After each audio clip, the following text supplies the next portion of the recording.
Good afternoon, everybody.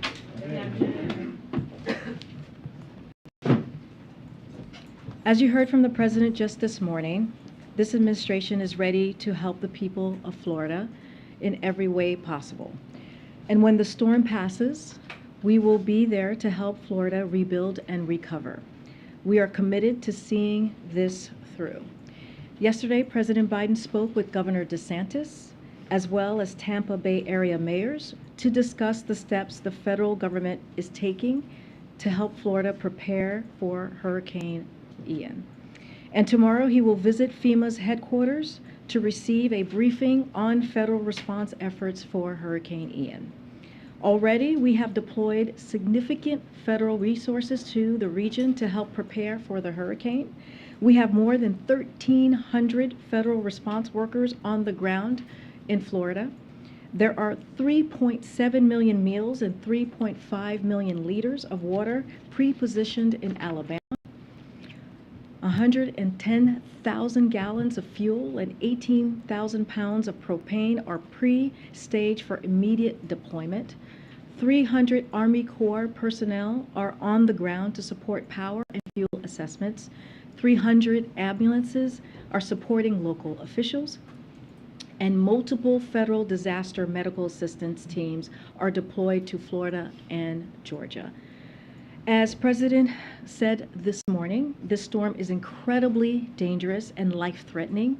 Heed warnings from state and local officials. If you're told to shelter in place, please do so, shelter in place.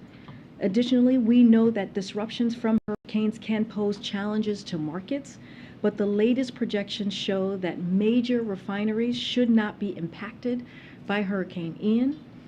As the President said today, oil and gas companies should not use this moment as an excuse to raise gas prices. I also want to speak to the sham referenda that Russia has staged in occupied areas in Ukraine. These referenda were straight from the Kremlin playbook. They were manufactured and manipulated. Ukrainian civilians were forced to cast ballots under the watch of armed guards. We have seen videos and reports of armed officials going door to door, intimidating voters and stopping Ukrainians on the street and forcing them to vote. These so-called referenda have been an exercise in coercion and disinformation, executed by puppet authorities following orders from Russia. Based on our information, every aspect of this referendum process was pre-staged and orchestrated by the Kremlin. Weeks, if not months ago, Russian officials planned to announce these predetermined outcomes.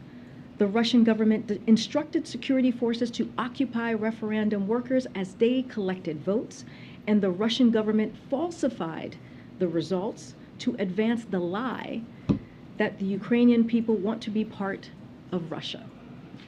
But as we all know, to the contrary, the world has seen very, very clearly that Ukrainians do not want to be part of Russia. In reality, the Ukrainian people are continuing to fight for their independence with support from the United States and allies across the globe. They have courageously resisted Russia's invasion. The Ukrainian people have defended their territory heroically and at significant cost. In occupied areas of Ukraine, Russian forces have committed war crimes and atrocities, killed thousands of civilians, and subjected thousands more to filtration operations. And it is in these occupied areas that Russia would have us believe, against all evidence and also all logic, that the Ukrainian people have suddenly chosen to join Russia. But we know the truth. These referenda are illegitimate and frankly outrageous. We expect Russia to use these sham referenda as a false pretext to try to annex Ukrainian territory in flagrant violation of international law and the United Nations Charter. In fact, Russia's actions are transparently fraudulent and have no legal significance whatsoever. We will never recognize these illegal and illegitimate attempts at annexation. Regardless of Russia's claims, this remains Ukrainian territory, and Ukraine has every right to continue to fight for their full sovereignty. In response, we will work with our allies and partners to impose additional economic costs on Russia and individuals and entities inside and outside of Russia that provide support to this action. We will rally global opposition to Russia's attempts at annexation, including at the United Nations. And we will continue to stand with Ukraine as they defend their territory and sovereignty, as we have been doing for the past several months. And today, the United States is announcing an additional $1.1 billion package of weapons and equipment for Ukraine through the Ukraine Security Assistance Initiative. This includes 18 new high-mobility artillery rocket system, and also known as HIMARS, which Ukraine has used so effectively on the battlefield. It is also includes hundreds of armored vehicles, radars, and counter-drone systems. We will not be deterred from supporting Ukraine. We will continue to stand with the Ukrainian people and provide them with the security assistance they need to defend themselves for as long as it takes. With that, go ahead, Steve. Thanks, Karine. On the store, can you provide an update on what the president's been doing today? As the store bears down in Florida, has he been making phone calls, receiving briefings? Who's been briefing him? So he's been receiving regular briefings throughout these last couple of days. As you know, he met with the FEMA administrator yesterday. He will continue to get briefings as well today. He will most likely continue to make calls as well. I don't have anything to read out at this time, but as you heard him speak about this morning at the top of his event, he laid out his thoughts. He laid out what the federal government is doing and the response that we are providing. We are surging our efforts. We are making sure that we are there for the people of Florida. We will continue to do that. You will hear again directly from this president tomorrow when he visits FEMA to get an update. But again, this president has been all hands on deck at this moment. He spoke to the governor, as I just mentioned moments ago. He spoke to 3 mayors, as we read out to all of you yesterday. And if there are any further calls, we'll be sure to read those out. And with the conversation with Governor DeSantis, is there anything more you can offer in terms of the substance of that discussion? Any requests from the governor for additional federal assistance or disaster declarations? So just to give you a little bit, and we kind of laid this out yesterday, they spoke yesterday. The president wanted to relay that his prayers are with the people of Florida, and that Florida will have the full force of the federal government. Again, we are committed to continued close coordination between the federal and state government as we respond to this emergency. Yesterday, when the administrator was at this very podium, she mentioned how there were members of her team that was traveling with the governor yesterday, and so that will continue. We will continue to see that partnership, and we will have the full force of the federal government and resources to the people of Florida. And just on the Nord Stream pipeline, the explosions there, is there any update in terms of a formal U.S. government assessment of those apparent explosions? Was this an act of sabotage, and is there an assessment of culpability there? So we have been in touch with our European partners there about the apparent sabotage of the pipelines. We are supporting European efforts to investigate this. As I just kind of laid out, it's still under investigation. As you all know, these pipelines were pumping gas into Europe, are not pumping gas into Europe at this time. Nord Stream 2 was never operational, and NS1 has been shut down for weeks because of how Russia is weaponizing energy. No assessment of that? No assessment as of yet. The investigation is still underway, and it could take some time, so just letting you all know what we expect, that it will take some time. Thank you. Just a couple follow-ups on what Zika here on some specifics. Now that the storm has made landfall, can you give us a better sense of how often the president is going to be briefed? Do you think it's an hourly situation, or? So I don't have any specifics on hourly or every 30 minutes or every few hours. Just know that he is very much keeping an eye on what is happening with the storm. He has been in regular touch with the FEMA administrator. He spoke to her today, and he has been getting I'm sorry, he spoke to her yesterday, as you know. If there is more, if he speaks to her again, we will surely read that out. But this is something that has been top of mind, and I was, as I said with the administrator yesterday, I was in the room with him when he called the three mayors, and it has come up in every meeting that I have personally had with him. And so again, this is top of mind. We are going to put the full force of the federal government to the people of Florida, and again, they are in our prayers, and we have been very clear to make sure that the folks in Florida listen to local and state officials at this time. And on the DeSantis call, did they just speak about the hurricane? Could you elaborate more on the tone of the conversation given the complex relationship there? Again, there's no politics in this when we talk about extreme weather, when we talk about what we're seeing right now with a Category 4 hurricane about to, any moment now, about to hit the coast of Florida. This is about the people of Florida. This is about two people who wanted to have a conversation on how we can be partners to the governor and his constituents, and make sure that we are delivering for the people of Florida. That is the focus, and that's going to continue to be the focus these next couple of days. One quick final one. Sure. What happened in the hunger event today? The president appeared to look around the room for an audience member, a member of Congress who passed away last month. He seemed to indicate she might be in the room. What happened there?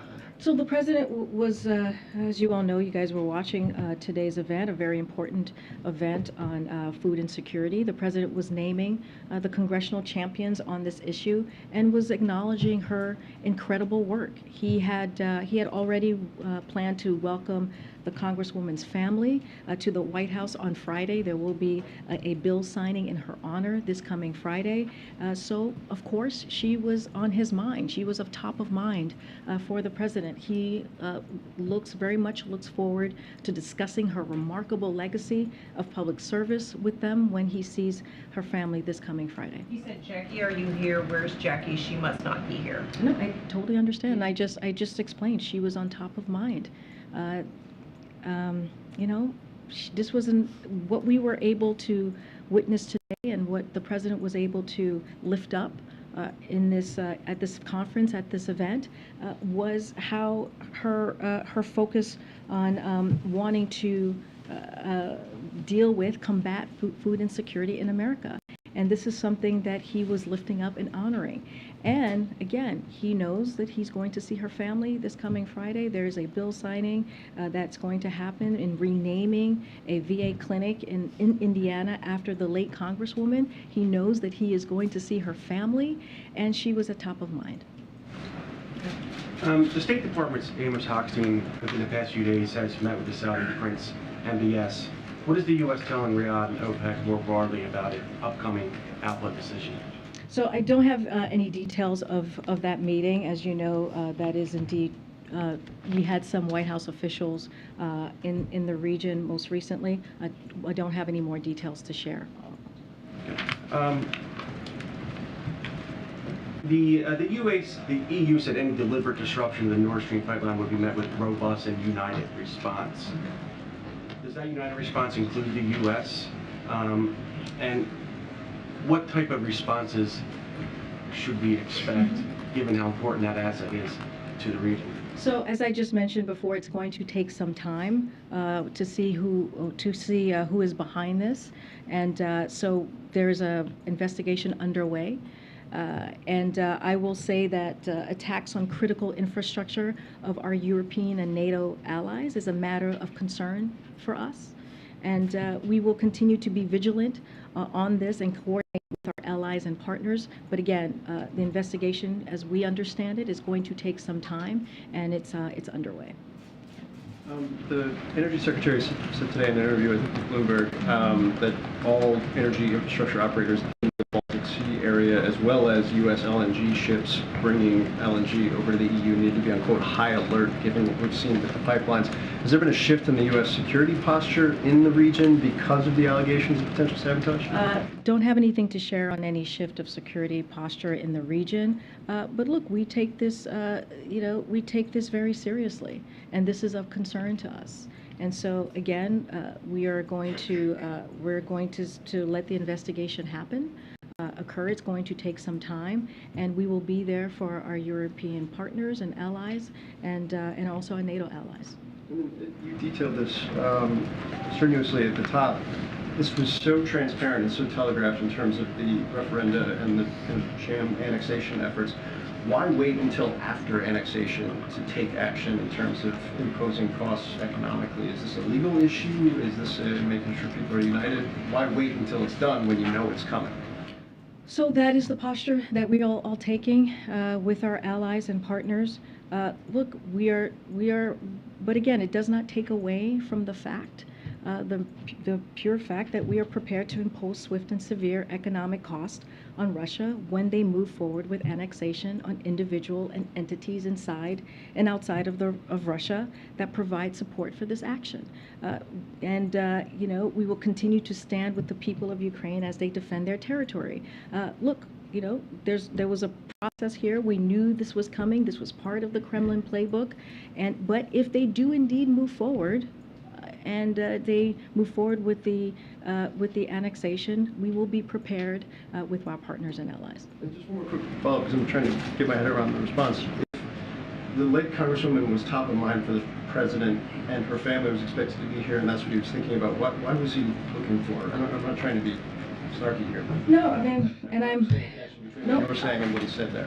And again, I think people can understand. I think the American people out there who, you know, watch the briefing from time to time, maybe at this moment, will understand when someone is at top of mind. And this was such an important event when we're talking about hunger, when we're talking about food insecurity, when we're talking about these champions, these congressional champions who were in the room, who have worked in a bipartisan way. We don't talk much about bipartisan actions that we see in Congress at this time. And as he was naming folks, she was on top of mind, and he understands and knew that he was going to see her family on Friday for this bill signing. Again, I don't think it's all that unusual to have someone top of mind, especially as there's a big event, two big events today and also Friday that is going to occur. And so he's going to see her family. They're going to honor her. They're going to celebrate her, and he will do a bill signing for this really critical, let's not forget, this critical, important issue for millions and millions of Americans across the country. Thanks, Karine. Back on the Nord Stream pipeline, whoever attacked the pipeline, and it may take a while to figure out who it was, would the U.S. consider that to qualify as an attack on a NATO ally worthy of retaliation? So I don't want to get ahead of the investigation. We have to see who is behind this at this time. I understand the question because it is a pipeline, and it is going to affect certainly our NATO allies. But we want to see where the investigation goes. Again, an attack on critical infrastructure of our European allies and NATO, our European partners and NATO allies is a matter of concern for us. But we will be there, and we will be ready to react once we have the investigation is completed. Former Russian President Dmitry Medvedev said that Russia has the right to defend itself with nuclear weapons, and that NATO would be too scared of a nuclear apocalypse to retaliate. Is he right about that? So let me say this again, and I have said this many times from this podium, so have my colleagues. There is one person responsible for this war that was started by the Kremlin, this war that was started by Putin, and he is that person. He is responsible for this war. And he decided that he wanted to brutally attack Ukraine on this unprovoked war, and this is on him. This is on Putin. Putin is the one that could stop this war anytime. And look what we're seeing from the people of Russia. They are protesting, they are signing petitions. Many of them do not want to fight this war or die for this war. You know why? Because it is incredibly unpopular. This war is not a popular war for President Putin. And what we're seeing in Ukraine is we're seeing the Ukrainian people bravely defend their freedom, bravely defend their sovereignty. And, you know, when we hear comments like that, we put it back on Putin. Again, this is Putin's war. He can end this. But is Medvedev right that NATO would be too afraid of a nuclear apocalypse to retaliate if Russia were to use nuclear weapons? So I'll say this. We take Russia's threat to use nuclear weapons seriously, and we have been saying that the last couple of days in this briefing room. You've heard that from the National Security Advisor as well. You've heard that from the President last week when he was at the UN. But we have not seen any reason to adjust our own nuclear posture. And to be clear, we will not be deterred from supporting Ukraine. You know, we have been clear that United States will support Ukraine as they defend their country and their democracy against Russian aggression for as long as it takes, as have our allies and partners, including the G7, and that's what I can speak to. I can speak to your question, I can speak to what our allies are willing to do, and that's continue to defend and to help Ukraine defend for their sovereignty. And then just very quickly, you said yesterday that the U.S. was ready to assist in the investigation if needed. As far as you know, is the U.S. providing any assistance in the investigation right now, and what kinds of assistance would be most helpful from the U.S.? So I don't have any specifics to lay out for you at this time, but again, as you know, as I've mentioned a few times just now, is that the investigation is underway, and this is something that is of concern to us. Thank you. Just to follow up on Nancy quickly, is it on the table for the U.S. to have or engage in a nuclear response as retaliation if Russia were to launch a nuclear attack? So the president has said this, and so has Jake Sullivan. We have characterized the consequences a number of ways, as you've heard from him, Jake Sullivan and others, and many others on our team, which is including catastrophic, severe, and decisive. We stand by all of them. The key point that when we say consequences, we will be real and they will be extraordinary. And we have said that we have made that very clear. Jake Sullivan said this, I believe, on your network, your Sunday show, where he has communicated privately to the Russians, and they understand what the consequences will be. We are not going to lay them out here in public. I want to give you the opportunity to respond to something that was tweeted out today by the Russian government that said Joe Biden threatened to end Nord Stream. POTUS must give a definitive answer whether the United States acted on its threat on September 25th and 26th. Now, an administration official has called that absurd, but I just wanted to give you a chance to respond on the podium. So, look, the president said that NS2 wouldn't become operational, and we would work with Germany on that. And he was right, because Germany took the step in February to freeze it, which was widely reported by all of you. And so that is what the president was talking about at that time. But just broadly to the allegation that they're making online, that somehow the U.S. is responsible. No. Okay. And Karine, our CNBC team is reporting that the president's going to be briefed by his senior economic team later today on the economy, particularly amid concerns about what's happening in Europe and the UK specifically. One administration official saying the view continues to be that the United States is in a stronger position than any other country to navigate these global challenges, period.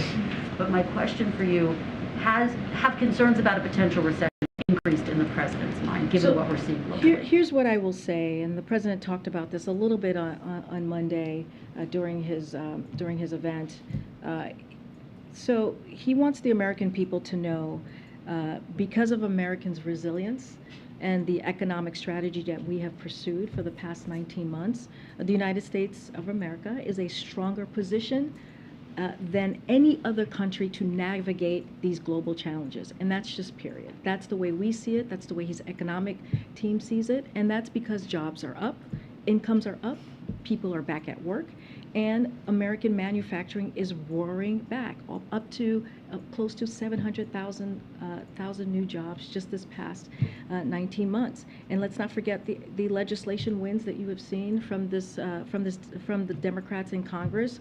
When you think about the Inflation Reduction Act, that's just going to help us lower prices for the American people. So of course we are always watching closely, and we will continue to watch closely. As you stated, the president will meet with his senior members of his economic team, and he met with them on Friday. He will meet with them again today to get an update on the global economic developments, as he regularly does. But we feel like we are in a very strong position to weather these global challenges. So in attendance, I can share that with you. It's going to be the President's senior economic team, including Secretaries of Treasury, Commerce, and Energy, the Chair of the Council of Economic Advisors. Okay, Michael. Thanks, Karine. Obviously, the president spoke with the three Tampa area mayors yesterday, but the storm took a turn to the south last minute. So has the president spoken with any of the mayors being directly impacted by landfall? So I don't have any calls to preview at this time. Once we do, we will preview those calls. As you know, and we say this all the time, is our team is in regular touch with local officials on the ground, especially at this time.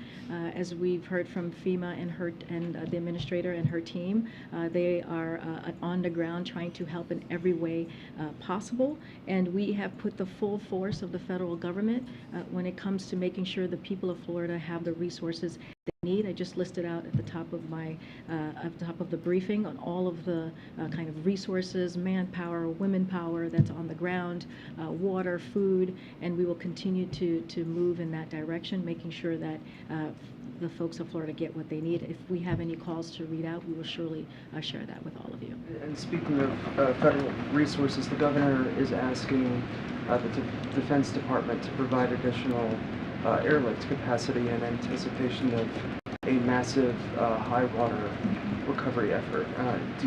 Are you aware of that request, and do you expect it to be granted? So I've heard some reporting on that request. I would have to check with our team to see where we are with that particular request from the governor. But again, the president has been very clear. He is going to do everything that he can. His administration, the federal agencies who are closely involved and aligned with Florida government to make sure that we deliver what they need. This is a critical time. We are praying for the people of Florida, but of course they have the full support of the federal government at this time as well.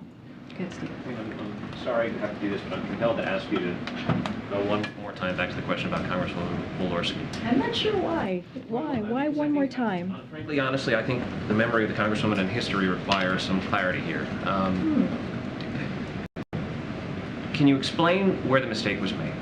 Was the president confused? Was something written in the teleprompter that he didn't recognize?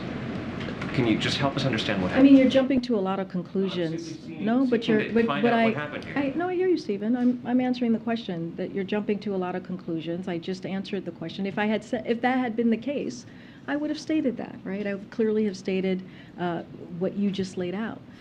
What I had said is that she was on top of mind, and that he is going to see her family in just 2 days' time on Friday to honor her work, to honor her legacy, if you will. I've just mentioned this. It's going to be a renaming of a VA clinic in Indiana in her name, and you know, that is what he was thinking of. He was thinking about her as he was naming out and calling out the congressional champions on this issue, on this really critical issue that's going to help millions of Americans, and that is what the president was focused on. Would you be prepared to release the prepared remarks that the president had in teleprompter, just so we can understand? I'm not understanding why that would be necessary. We always share the remarks that the president had, even delivered. That's probably going to be up on the website. Not really sure what that has to do with anything. I just answered the question about her being on top of mind. I don't think that's unusual. I feel like many of us have gone through that particular time where someone is on top of mind and you call them out. And you mentioned, especially in this type of context, if you think about how he's going to see the family in 2 days, if you think about how when he sees them in 2 days, it's going to be for such an important moment, signing a piece of legislation that's going to rename a VA clinic in her state, that's important. If you think about this issue and how important this issue is, and he was, again, calling out the congressional champions for this particular issue. Let me ask you about something else. The president's schedule tonight has him attending a political fundraiser while the storm is hitting the state of Florida. Is it still his intent to go to the fundraiser, or will he stay here at the White House and monitor the bill? So we don't have anything to any changes in his schedule. He has been really steadfast and very clear and has spoken multiple times on what is happening in Florida and what we are seeing with Hurricane Ian and other hurricanes right before. There's Hurricane Fiona as well, as you all know. And so his administration is on top of this. He, again, signed the declaration for Florida even before landfall, right? The moment that the governor asked for assistance from us, within hours, the president signed that declaration. You can see how focused he is on it. You can see how important an issue this is. And sadly, this is not the first extreme weather scenario that we have had to deal with under this administration for the last 19 months. And you have seen, and I think you would agree, Stephen, you have seen this administration respond with efficiency, respond with a full force of resources, and certainly take this incredibly seriously. The schedule has coverage, press coverage of the fundraiser tonight as restricted. Is the White House willing to lift that restriction and see to it that cameras are allowed in to videotape the president's remarks? So as you know, that's a political event, so that's something for the DNC to speak to directly. Karine, North Korea launched 2 short-term ballistic missiles off its east coast. Does the administration see this as time to Vice President Harris's visit to the DMZ, and are there any additional security precautions being made in light of that? So I'll say this. So as you know, North Korea has a history of doing these types of tests. So it's not it's not unusual. It is something that they do. Historically, North Korea can speak for itself on why. That's not something that I'm going to speak to from here. What I can speak to is our rock-solid commitment to the security of our Japan and South Korea allies, and the Vice President's trip is a demonstration of that commitment.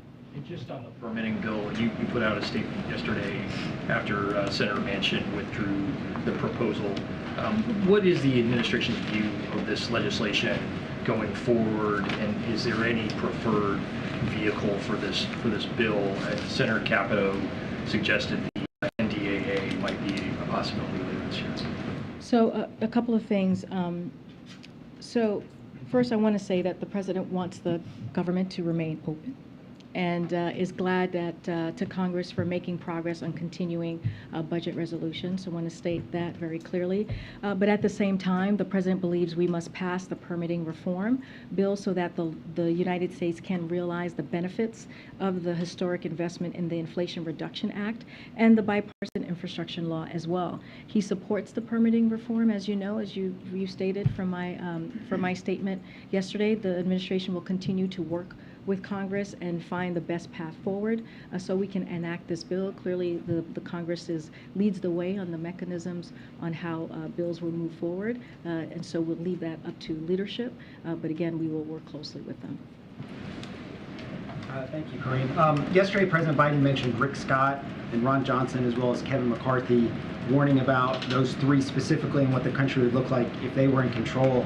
I wondered if you could talk about whether this will continue to be a theme for the president, and also he doesn't often mention Mitch McConnell in that context with those, and so does he view McConnell as differently from some of those? No, I wouldn't go that far. What I would say is that those are the 3 that have been very vocal about the GOP agenda. Those are the 3 that have been very vocal about about putting Medicare and Social Security on the chopping blocks.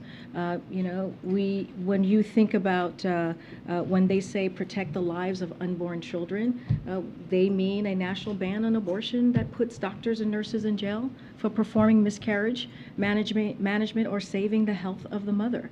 When they say, and I just mentioned this, when they say save and strengthen Social Security and Medicare, they want to slash private Social Security and put Medicare on the chopping blocks every 5 years. And so this is what we have seen from these three in particular. I mean, McCarthy was someone that we talked about because he had the GOP agenda.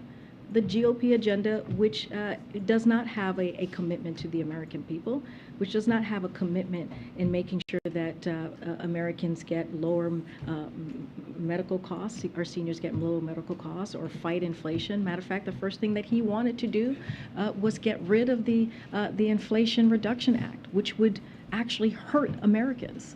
And so that is why we're calling them out. They've been very vocal and very out front about their GOP agenda, which is not about the American people, which is about their own, fight for big pharma, their own fight for wealthy special interests. And we are doing the complete opposite. We are fighting for the American people. The president this week has talked about the importance of competition, tweeting capitalism without competition isn't capitalism, it's exploitation. There's some legislation on the Hill dealing with antitrust and big tech, including one co-sponsored by Amy Klobuchar, that's waiting for a vote to be scheduled. Is the president have any opinion on that? Is he pushing for a vote? Does he want Chuck Schumer to call for a vote on that before the election? Don't have anything to share on that particular piece of legislation. I know that this is something that the senator has been fighting for some time and working on for some time, but the president has been very clear about his concern about the power large social media platforms have over everyday lives, and has long argued that tech platforms must be held accountable for the harms that they cause. And so the president will continue to call that out. I don't have anything specific on that particular legislation. Lastly, I just wanted to return to this question of the Congresswoman, and I think we all totally get why she's top of mind. You've made that case pretty effectively. But I think the confusing part is why, if she and the family is top of mind, does the president think that she's living and in the room? I don't find that confusing. I mean, I think many people can speak to sometimes when you have someone top of mind, they're a top of mind, exactly that. And it is also, if you put it into the context, it's not like it happened outside of context, right? It happened at an event where we were calling out the champions, congressional champions in particular, of this issue, this important issue when it comes to food insecurity, something that this administration has led on from the beginning of this administration, not just across the country, but also globally. You heard him talk about food insecurity last week at the UN and the investments that we have put forward as the United States of America in helping deal with that. Look, he was at an event, you all saw, you all watched, which is why you're asking the question, right, where he was calling out, again, congressional leaders, a bipartisan leadership that we have seen on this particular issue. And again, he's going to see her family in just 2 days. And she was on top of mind. I mean, that is not an unusual scenario there. Karine, I have John Lennon top of mind just about every day, but I'm not looking around for him anywhere. When you sign a bill for John Lennon as president, then we can have this conversation. Okay, go ahead. These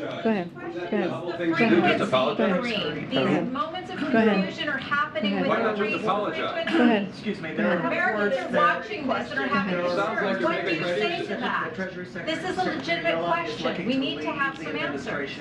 At the end of the year. What can you tell us I'm about sorry, that? somebody was yelling over you, so go ahead. There are reports that Treasury Secretary Yellen is looking to leave It is not the your turn to administration. speak, and you're being rude to your colleagues, and let your colleague answer the question. Go ahead. Go ahead. No, you're yelling and over your colleague, so that is incredibly rude. So can you, go ahead. Go ahead. There are reports that Treasury Secretary Yellen is looking to leave the administration at the end of the year. What can you tell us about those reports? And also, are you preparing for the departure of any other administration officials by the end of the year? So as been previously reported, Chair Rouse will return to Princeton University at the end of her 2-year public service leave, likely early spring of 2023. And while we are prudently planning for potential transitions post-midterm elections, neither Secretary Yellen or Brian Deese are part of those plans. Thanks, Karine. I just wanted to see if you had anything more in terms of a response to the North Korea missile launches. Was the president briefed specifically on this today? And does this change the vice president's plans to visit the DMZ tomorrow? So just some top line things here. I'll point you to the Department of Defense statement, which assessed this test didn't pose an immediate threat to the U.S. personnel or territory of our allies. And also the United States condemns, as we have said many times when we have seen this behavior, the DPRK's ballistic missile launches. These launches are in violation of multiple United Nations Security Council resolution and poses a threat to the DPRK's neighbors and the international community. The United States is committed to the defense of our allies, South Korea, Japan, and we continue to call on North Korea to engage in diplomacy as it relates to the Vice President's trip. So as you all know, on Thursday, which is tomorrow, as part of her trip to the Republic of Korea, ROK, the Vice President will visit the DMZ. Nearly 70 years since the Korean armistice, the visit will underscore the strength of the U.S. ROK alliance and the United States' commitment to stand beside the ROK in the face of any threats posed by the Democratic People's Republic of Korea.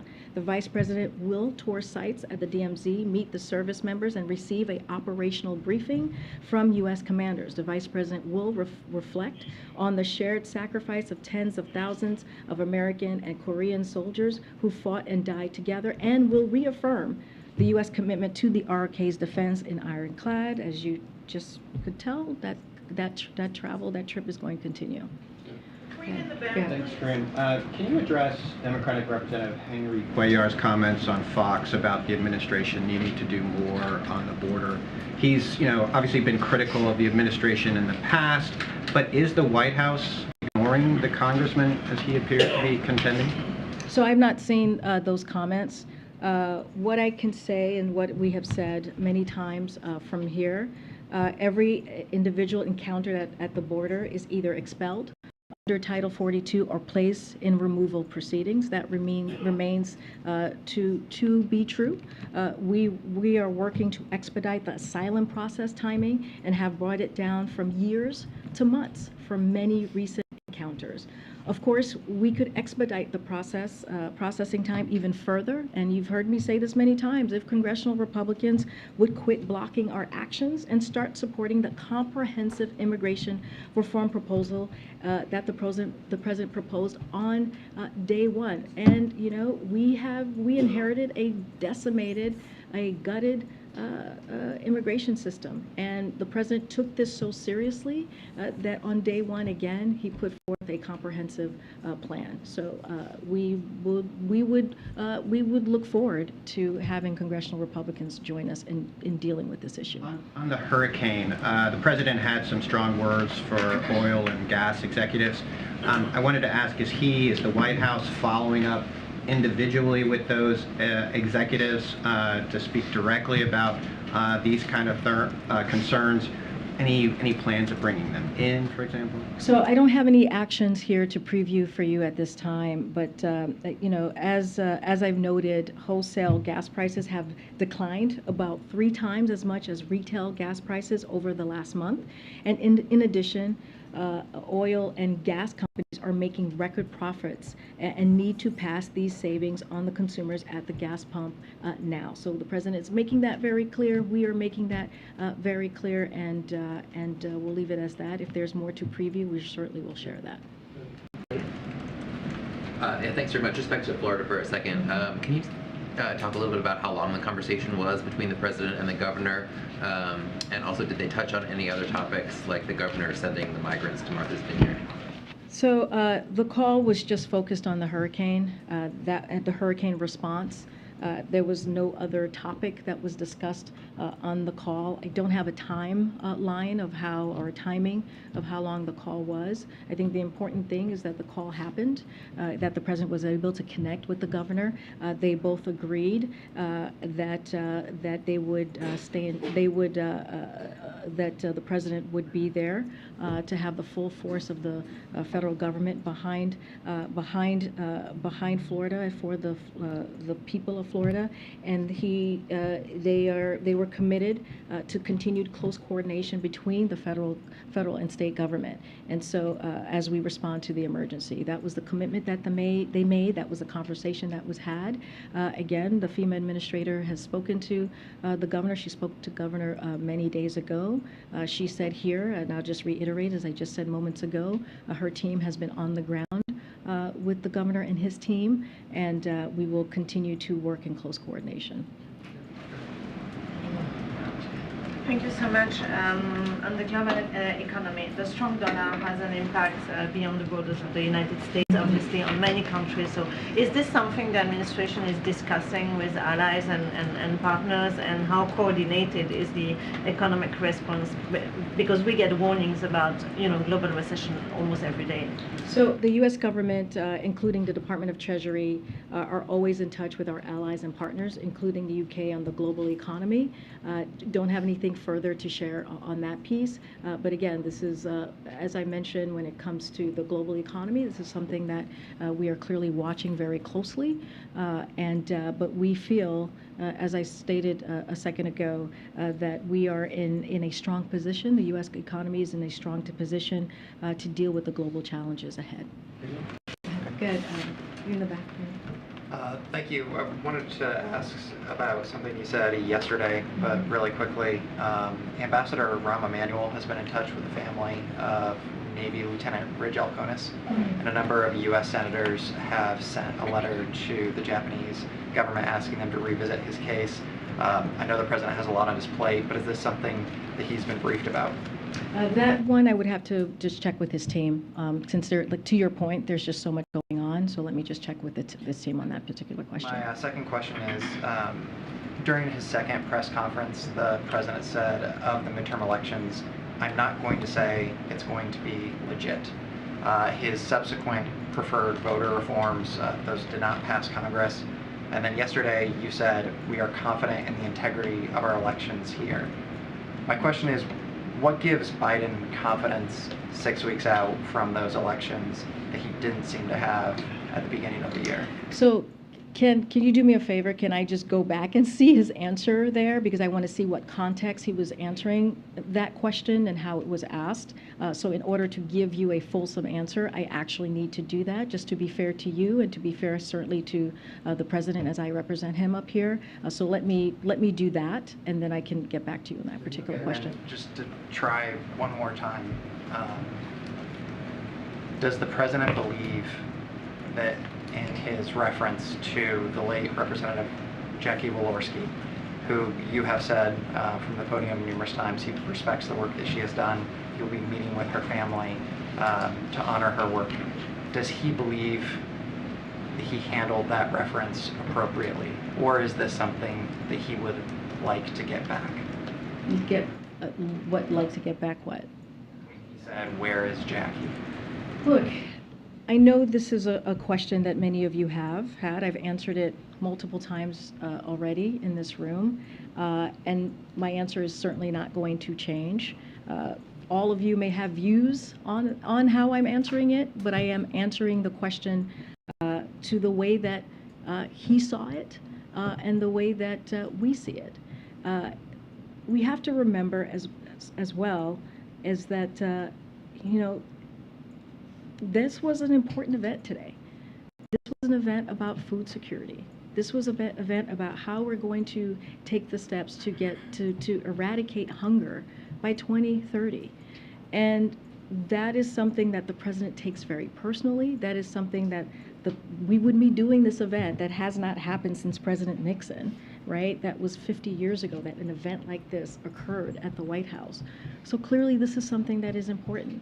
Clearly this is something that he really honors, both Republican and Democratic congressional champions when it comes to this issue.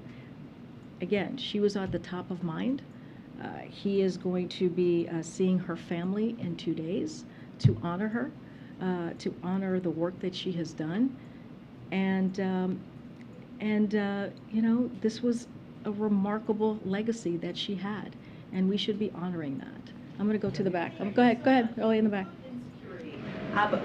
Governor Gavin Newsom has been successful in keeping universal school lunch, the program in California. They're seeing lots of great results with that. And I know that's an aspect of what they're talking about today, and that the administration, the Biden administration, does support universal school nutrition. However, the program was scrapped, and I'm wondering if there's any way to circumvent Congress in keeping a free school lunch. So the American Rescue Plan is what you're talking about, provided states to have those types of programs in schools. And again, when you think about the American Rescue Plan and all that it afforded, how it turned the economy back on, how it allowed states to really give a little bit of breathing room to their own constituencies, whether it is at schools, whether it is helping small businesses get back on their feet, and let's not forget opening schools as well. This is something that Democrats in Congress, including the president, had a zero focus on, like zeroed in on that focus on.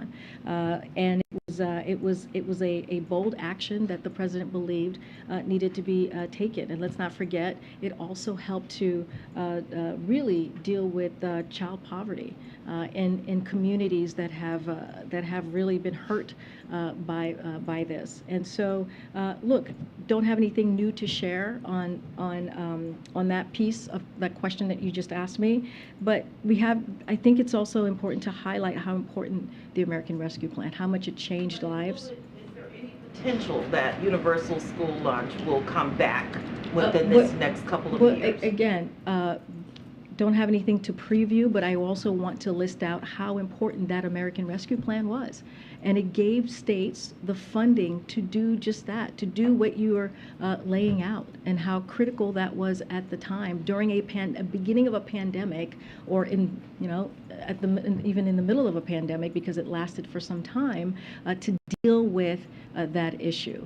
Don't have anything else to preview. I don't have anything else to share about what Congress is doing on that particular issue. But again, that is why this food insecurity issue that we dealt with today, this conference that we haven't seen in 50 years, and what the work of the agencies have been doing just for the past several months to deal with food insecurity, the fact that we are trying to end hunger by 2030, and not just us, in a bipartisan way with Congress, with this president. And so that is our work ahead, to see if we can get to that goal. And we put out a fact sheet. We listed out the ways that we're going to get there. Yeah. All right. Thanks, everybody. I'll see you on Friday. Thanks, everybody.